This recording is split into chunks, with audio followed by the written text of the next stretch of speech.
our levels of development depend on our will to receive. That's our substance, our will to receive, which evolves continuously.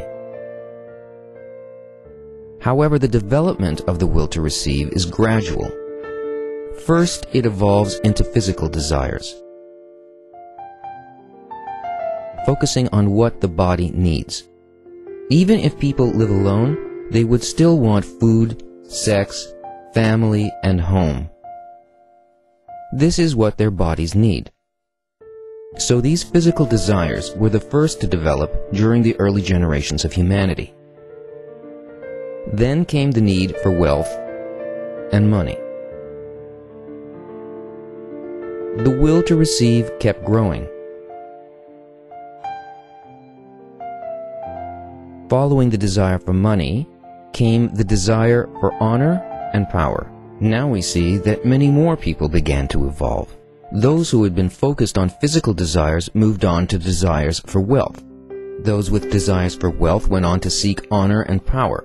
And following honor came the desire for scientific knowledge.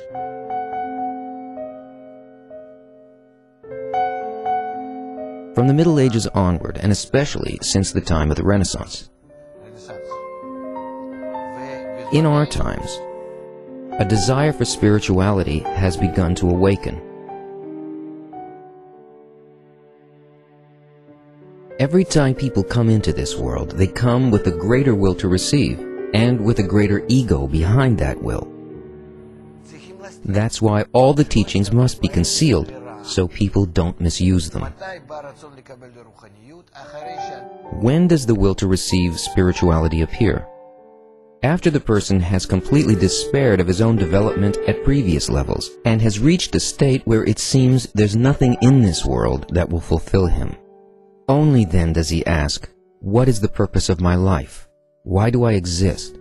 What is the reason for this life and for all the suffering?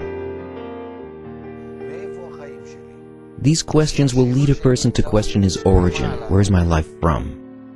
These questions are from a higher plane, so to speak. This is the earthly will to receive. Everything that happens to us here in this world. And from here on begins the spiritual will to receive.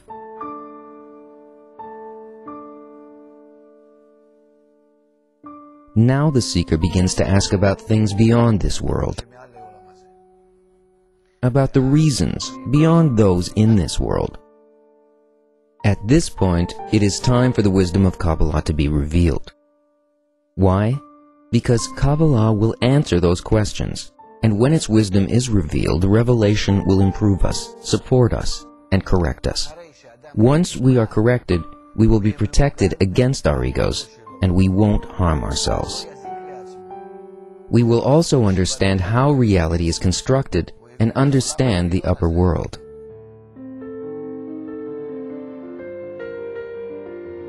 And we will know the providence and governance from the upper world over us. Only then, after the wisdom of Kabbalah is revealed, will we be permitted to open up all the other teachings and learn how incorrectly we have done everything in the past. At that point, we will certainly not harm ourselves. This is why nowadays the whole world is facing a very difficult period of crisis.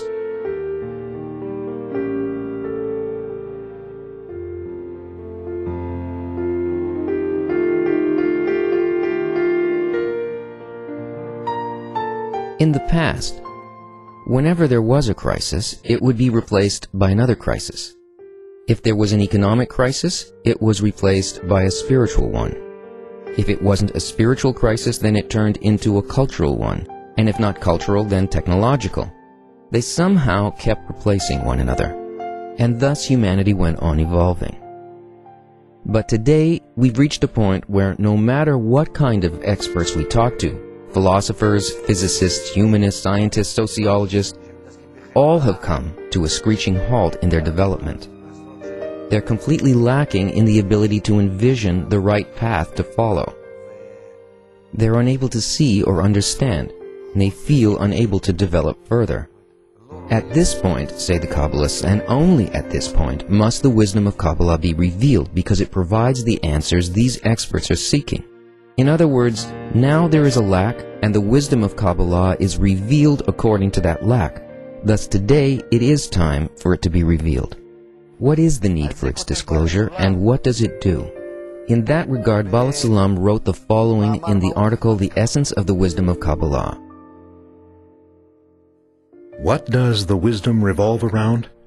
That this wisdom is a sequence of roots which hang down by way of cause and consequence, in fixed, determined rules, interweaving to a single exalted goal described as the revelation of His godliness to His creatures in this world.